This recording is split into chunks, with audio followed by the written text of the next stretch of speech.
Hey everyone, how's it going? Erkenhelm again. This is going to be the next part of our Pokemon Training Guide series.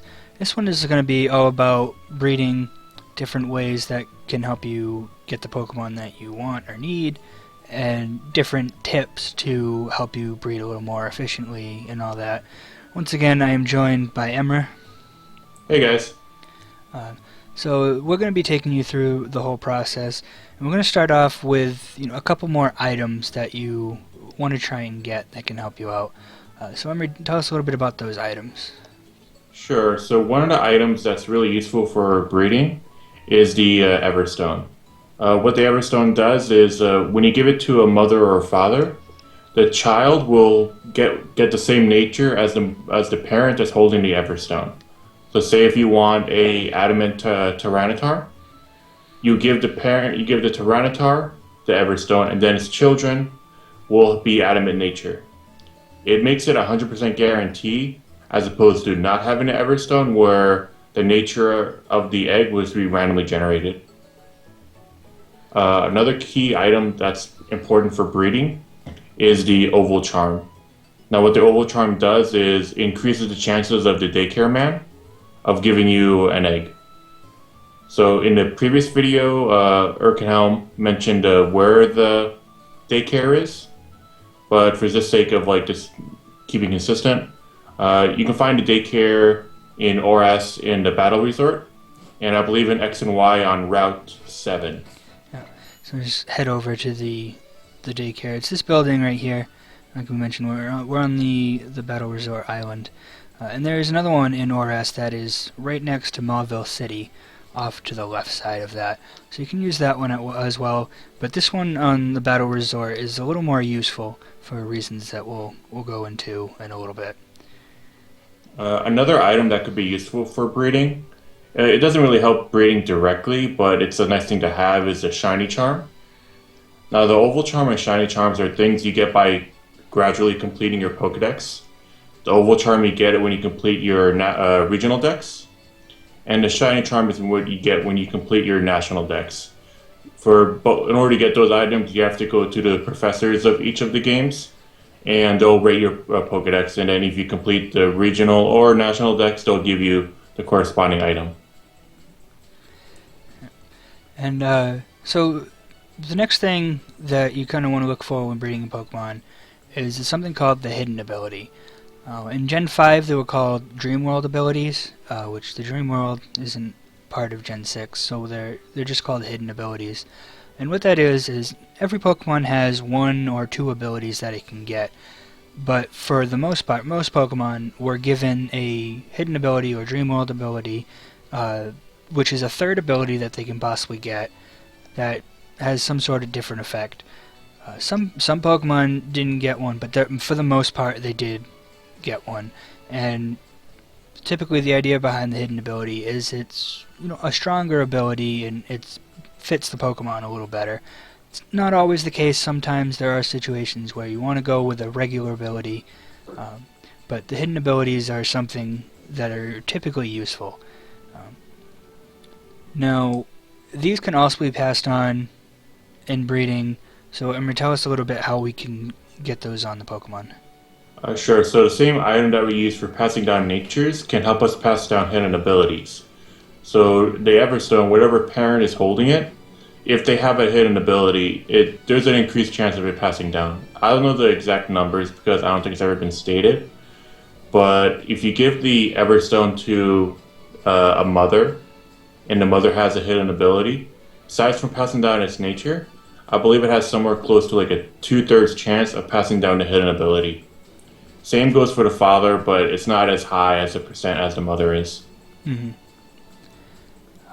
And it's also important to know that, if one of the parent who you're trying to pass down the hidden ability to is the father and the mother is different, the child is always the same Pokemon as the mother. So the father, who is a different Pokemon than what you're going to be getting in the egg, can't pass on just the fact that it has a hidden ability. In that case, it would have to come down from the mother. So using the Tyranitar example, if you got a female Tyranitar in there with its hidden ability, and say a male Dragonite with its hidden ability, the mother has to pass it down. So if the Tyranitar doesn't have its hidden ability, the Dragonite can't pass down the fact that it has a hidden ability to the Tyranitar child. It has to be the Tyranitar mother. Mm-hmm. Another important thing when breeding Pokemon is also egg moves. Egg moves are moves that are only possible through breeding. You can't get them on wild Pokemon normally. So, for example, say if you have an Infernape and you're breeding it with a male Infernape and you're breeding it with a female Machoke.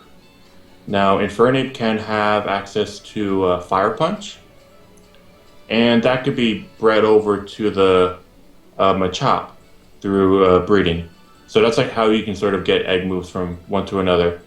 Originally in Gen 5 and above, egg moves can only be passed down through the father side.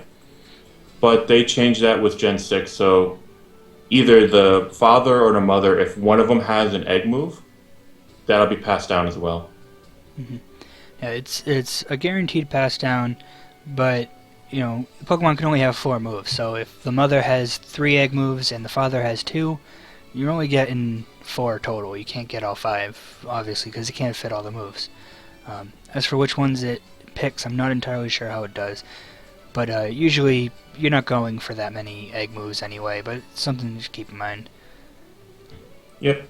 And also, if you hatch a Pokemon with an egg move, and for some reason, say if you teach it a different move, if you go to the move relearner, you can relearn egg moves. Mm-hmm.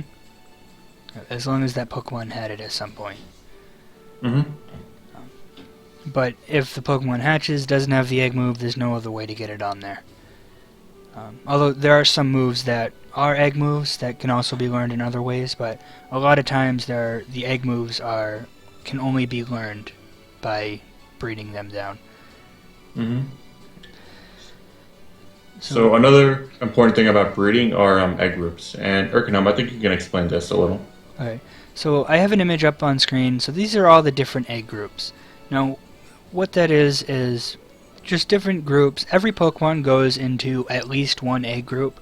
It's possible for them to be in 2 different egg groups, but they're all guaranteed to be in one.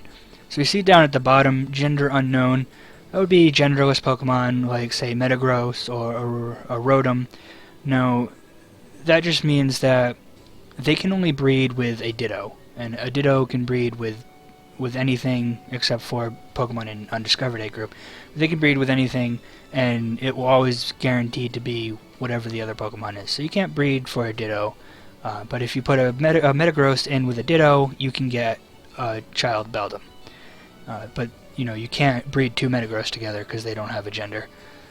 And then the Undiscovered Egg Group is, for the most part, it's just mainly legendaries, but it's Pokemon that just can't breed. So you can't breed, say, a Latios or Latias or a Groudon or anything like that, even with a Ditto. So Pokemon like that are in the Undiscovered Egg Group. But the rest of them, you can see, the Pokemon in those egg groups can all breed. We mentioned the Ditto. Ditto can breed with a Pokemon that's in any egg group, but Pokemon within a certain egg group can only breed with other Pokemon within that egg group or egg groups. So, for example, I know Tyranitar, as we've been using as an example, is in the Monster Egg Group. So that can breed with my other example, the Dragonite, which is also in the Monster Egg Group. So those 2 can breed. But if you're going for, say, the Tyranitar with a Caterpie, Caterpie is in the Bug Group. It's not in the Monster Group. Tyranitar's not in the Bug Group. So they don't share an egg group, so they can't breed together. Yeah, and you can actually go to the daycare person. I forget what do you call him, but like a daycare attendee that's standing outside. And if you have 2 Pokemon in daycare, he'll tell you like how likely they are to breed. It'll be sort of like how much they like each other, like if they like each other a lot, if they like can't get enough of each other. But also, if he says something along the lines of like they seem to play with other Pokemon, that means they're not in the same egg group and they will never have it egg together. Mm, yeah. So for the most part, if they're not in the same egg group, then if they're the same gender or they're in the undiscovered egg group, he's going to tell you that they prefer to play with other Pokemon or something along those lines. So at that point, if you didn't know because they're in different egg groups, you now know, okay, they're not going to give you an egg. Um, so the things that affect the chances of getting an egg, obviously if they're in the same egg group, is who the original trainer is. So someone, if you have two Pokemon from two different people, so say we're using my Tyranitar and Emmer's Dragonite, that's going to increase the chance that they give you an egg. No, I say the chance because after every so many steps, there's a chance for you to get an egg. Depending on the compatibility of the Pokemon, it's a certain chance. And so if they're from different trainers, that increases the chance. But then there's also if they're the same species or different species. So two Tyranitars breeding together are going to give you a lower chance. But say a Dragonite and a Tyranitar are going to give you a higher chance. So the best chance would be a Dragonite and a Tyranitar from two different trainers in this example. And this is kind of where the shiny charm, the oval charm comes in.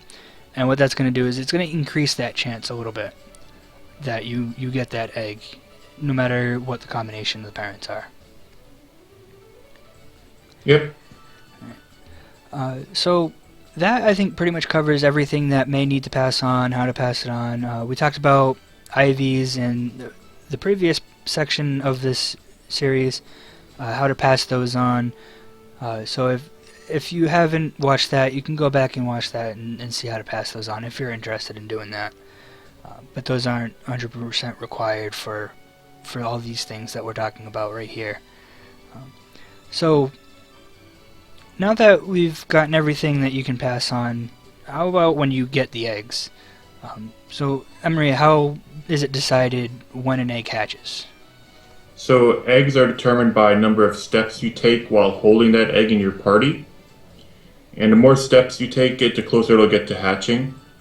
Usually if you go see the egg in your menu, it'll tell like different steps of like it doesn't seem like it'll hatch it doesn't seem like it'll hatch now, or it'll be like I'm hearing noises, it seems like it'll hatch really soon. Different Pokemon have different hatch rates. Like so for example, a Magikarp, which has a really low hatch rate, hatches like very quickly. But for say another Pokemon like Eevee for example, has one of the higher hatch rates, and it just takes a long time to hatch an Eevee. Mm-hmm. Yeah, it takes a lot of steps for those Pokemon. And other ones are typically like pseudo-legendaries like the Dragonite, the Tyranitar, the Metagross that we've used as examples. Those tend to take longer, but the more common Pokemon will take less time, fewer steps to hatch.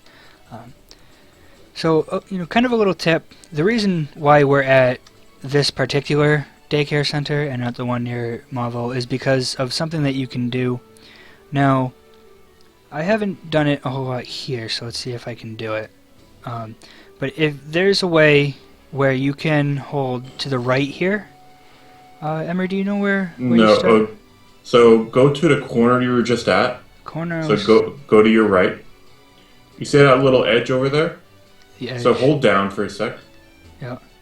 And then if you just hold up, and you keep holding up, you'll eventually hit another corner, and then he'll automatically switch camera angles and go up again. Mm-hmm. So when it switches camera angles, it doesn't change the direction that you are moving, unless you change the direction that you're holding down on the directional pad or with the little joystick there. So I can just continually hold up. And, I'm holding up right now, but I'm going right. So this is just a little trick, so that way you don't have to keep changing directions. You can just hold this down and just keep moving. And it makes it easier, so you don't have to, you can kind of look away and do whatever, and you'll just keep going in the right direction. But once you release that direction, then, the button you have to hold is going to change. Because if you start hitting up right now, it's going to move me up. And that's not going to help. Now, you can kind of do the same thing in Lumio City, in X and Y, and what that The area you can do that is if you go to Lumio's tower, and you can just hold right or left, and because that moves in a circle, just hold right or left and you'll just keep going in a continuous circle. Just make sure you don't run into any NPCs, because that'll obviously stop you. So yeah, so yeah, that's how you can just like aimlessly, like just like keep getting your step counters quickly. Another tip that's very useful is so there are ways to lower the amount of steps it takes to hatch a Pokemon, and Erkenhelm can explain a couple of those. The first one is a Pokemon with the ability Flame Body. Uh, and what that does is if you put it in first in your party, that's going to cut the amount of steps it takes to hatch a Pokemon in half. So things happen twice as fast. Uh, some Pokemon, as an example, I know Talonflame can get Flame Body. I use that quite frequently, especially in X and Y when you have to fly from Daycare Center to Lumio City. So you can have the Flame Body and fly on the same Pokemon, so you can fit more eggs in your party at once. Another one would be Volcarona, which I used in Gen 5. Same thing, you can get Fly as well. And I believe a Magmar can get it as well, and there are some others. So if you just look at Pokemon's abilities, a Fire-type Pokemon, you can put that in your party, and that can help you out a lot. Another thing that you can do is the O powers. There's a hatching O power that has 3 different levels. So obviously, level 1 is going to decrease the number of steps you need. The first level increases the speed at which you hatch by 1.25. Level 2 is going to be 1.5 times as fast, and level 3 is twice as fast, so it's basically going to cut the number of steps in half again. So, Emery, how does one go about getting the higher levels of the O powers? So you can level up your O powers by just using them more often. You get points sort of like when you use it on yourself, but it increases faster if you use it on other people. So say people on your friends list or passerbys. If you happen to use an O power on them, it helps increase the level faster. And I forget the exact numbers, but something along the lines of like if you use level 1 like 10 times or something, then it bumps up to level 2. If you use level 2, like, I don't know, like 30 times or something, it bumps up to level 3. Also, with the O powers, there's a timer for it, and meaning that it usually takes, like, it only lasts, like, around 3 minutes or so each of the O powers you use it for. There are special O powers, like, level, like, S or something, but those are only given in, like, and special giveaways, and you usually have to be in person for those. So those are like those are usually harder to get. And also, when you use your O power on your friend, there's like a certain amount of energy the O power takes, and it's less energy to use it on someone else than to use it on yourself. So for those of you who don't know where you access the O powers, I'll show you my bottom screen here. So I'm in the PSS. You can get there, from the main screen. You have your main screen here. Click on the Play Nav, and you go into the PSS. So you see the top button in the middle on the top. You click on that. It's going to open this menu. If you go over to the right one, and you see in the middle left column, you see the O power button, and you can press that, and that pops you into your O powers. So these are the different ones. Fortunately, I haven't unlocked the hatching O power here, so I can't show you, but it'll say hatching O power or hatching power instead of capture power. You can see down at the bottom those green circles. So that's basically like the power that you have. Each power takes a different number of those circles, and then those circles replenish over time. So you can see the capture power. When you use it on yourself, it takes 4 of those circles, but when you give it to another, it only takes 2. So you can use a lot more of them, and it can help you level up faster. Yeah, and in order to get those O powers in X and Y, you talk to the O Power Master, which you find them in random Pokemon centers and hotels throughout Kalos. And to get the O powers in Hoenn, if you go to Malville and you talk to those guys, different colored guy with the crazy hair, throughout the game, as you get more badges, he'll give you more O powers. And then once you get all of them except for the Hatching Power. Hatching Power is is usually the last one people get. And in Kalos, you get it by having a 100% reputation in Lumio City, and the O Power guy will appear in one of the cafes and give it to you. And then in Hoenn, you get that by after you talk to all of the crazy colored guys. If you go to someone's apartment, there'll be a little cutscene, and then I'm not gonna spoil what the cutscene is, but then after the cutscene's done, you get hatching power from there. So that basically covers, different tips that we can give you how to breed faster, more efficiently, different items that can be used to finish getting the Pokemon that you need or want. Have everything that it needs, the right nature, the right ability, the right IVs, which you will then come, as we talked about in the last video, to this Pokemon Center and go talk to the IV checker guy. And so that's going to help you out in getting your Pokemon faster, more efficiently, and the way that you want them. Mm-hmm. So, any other tips that you can think of, Emre, that's going to help people out? No, that's basically how hatching works. Nothing I can think of off the top of my head. Anything you can think of? I think we've covered it all. But if you do have any more questions, you can feel free to post them on in the comment section down below. I'll make sure to keep an eye on them. I'll make sure to get you an answer if you need any questions answered. You can also try Twitter, the PPL Twitter. I check that every once in a while, and we can help you out, or at least direct you in the right direction. So we appreciate you guys checking out this series. Let us know what you thought about it. We hope that it was helpful to those of you who have maybe never heard of this stuff, or have heard of it but didn't know how to go about it. We're hoping to do some more guides in the future. If there's any guides that you would like to see, let us know. It's something that we can put together, so if you tell us what you want, it makes it easier for us to give you what you want. So just let us know. We have a couple guides in mind, and we'll see those at some point in the future. So thanks everyone for watching, and we will see you all in the next video. Alright, have a good day. Bye.